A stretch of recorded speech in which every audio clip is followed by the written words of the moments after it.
From listening to local people, we became aware of confusion and concerns about continuing healthcare. Two people talk in this video about their experience of the process. Maria's father, Glyn, was diagnosed with pulmonary fibrosis in 2022 and then lung cancer in 2024. His health deteriorated rapidly in October 2024. In November, whilst Maria was on holiday in India, he was told that his cancer had spread and that he only had a couple of months to live. Phyllis Tuckwell Hospice, who had been caring for Glyn at home for 2 weeks, needed to hand over this care to the CHC team. This handover was difficult for him and his family.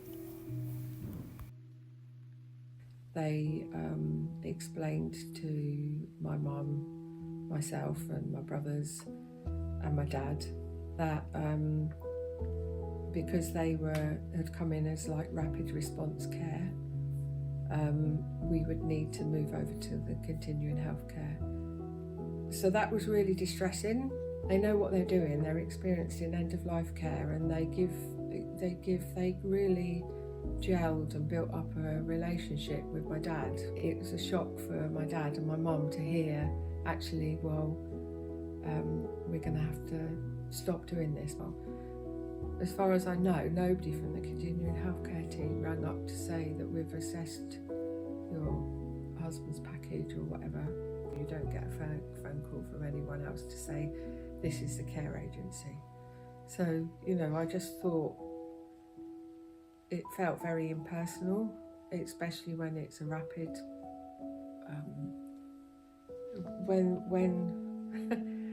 it's the reason that it's going through quickly is because somebody's at the end of their life. So there's no communication really with the family other than the letter that arrived.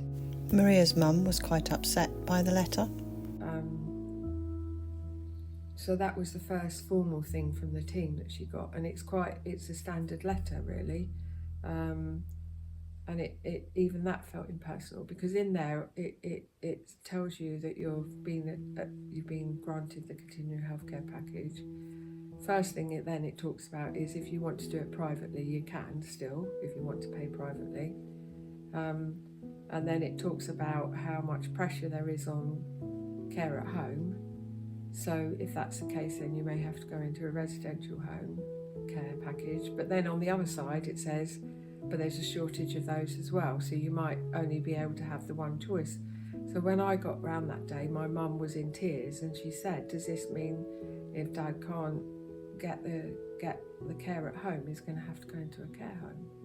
And that's what she was worried about. And she had been sat at home because she knew I was going round waiting for that, and I was trying to explain to her, well, it doesn't mean that, but it means what the letter's trying to say to you is that these are the things that could happen. And I just, when it's at end of life like that, I just think it would be a lot better if somebody could ring. It's quite frightening for the person at the time, and it's only because I've had some experience of continuing healthcare that I was able to allay my mum's fears, really. The care agency came to the house to complete an assessment, but the actual assessment felt impersonal. It was a bit of a weird experience, because I think the lady was not their normal person that goes out to do the assessments, and was going through all of the questions, like about my dad and everything. And what we did was we answered all of those questions, but some of it's quite confusing, because there's the standard questions about, well, how many times does it do, how does he like to be washed, or what is it you want us to do every time we visit, that sort of thing. You don't know really, because their needs change every day, or even in the day. Sometimes they're, one day they can sit up and eat their dinner, and then another day they can't. One day they can clean their teeth, the next day they can't. It's like that. But she didn't really ask much about what my dad liked, or what, about him as a person.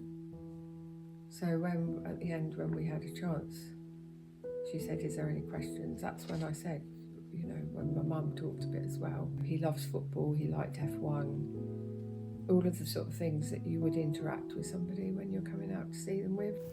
Overall, a lack of clear communication around the CHC process and its impersonal nature made things difficult for Maria and her family at what was already a very upsetting time. So there didn't seem to be a handover. I don't know whether the care agencies speak to... I didn't know where they fitted in the whole process. And I'm talking about it from my point of view now, but I suppose as a whole family we didn't understand how they fitted in. So on one hand you've got the reassurance because we still were under the Phyllis Tuckwell umbrella, and they did continue to send in a visit every day, which I believe was because of his clinical needs. But the reality was that actually once you move over to the care agency providing the care, the personal care, it's the district nurses that provides the, if there's anything wrong type care. It's actually it's quite scary as a family at home trying to navigate that. Although the carers were exceptionally kind, the family didn't have the reassurance of their end-of-life care experience. This, unfortunately, affected Glyn's confidence in the care he received in the final week of his life. All the care that we got throughout the whole thing was excellent. It's just that added stress that's caused.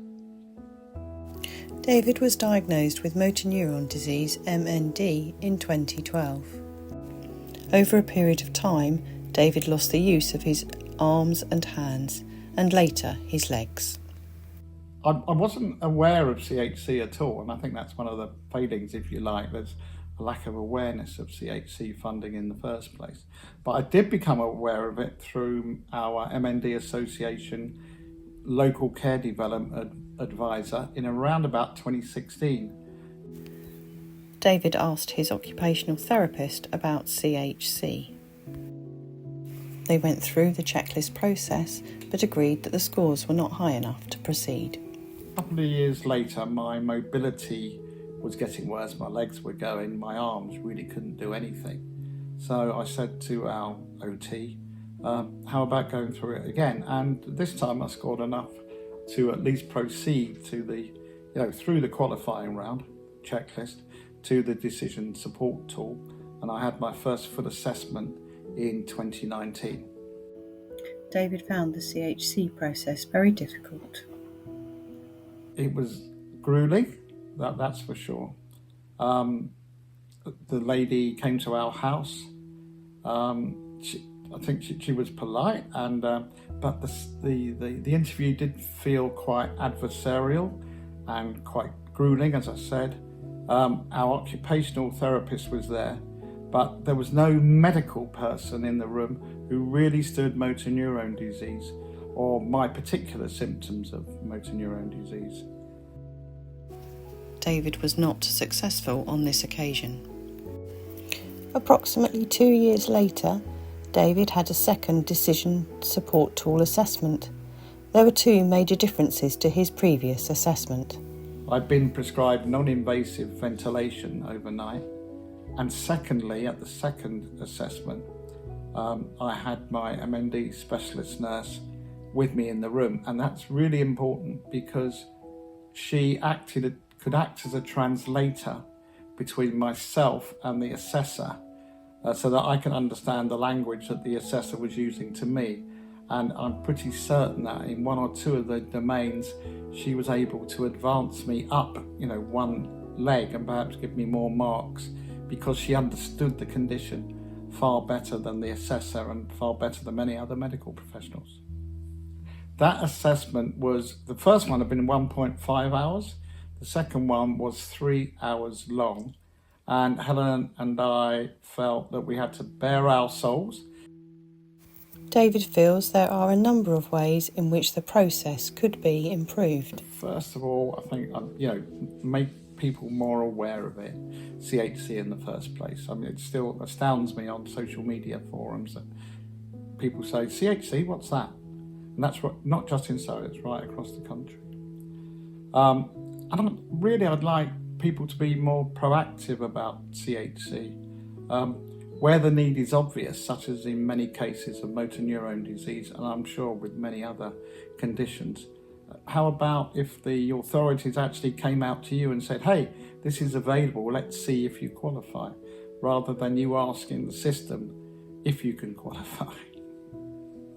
I think there could be more signposting to advice. For example, at the MND Association, we have a peer support group, including people like myself and carers.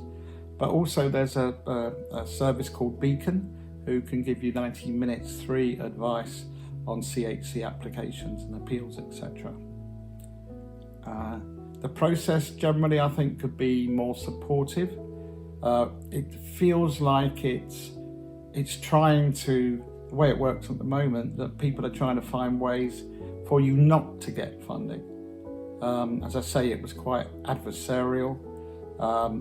It wasn't that the assessors were unpleasant, it's rather that the system as a whole tends to nudge you towards a situation about not being eligible, despite your severe disabilities. Thank you to Maria and David for their time and honesty in making this video with us. You can find out more on the information and advice page of our website, www.healthwatchsurrey.co.uk.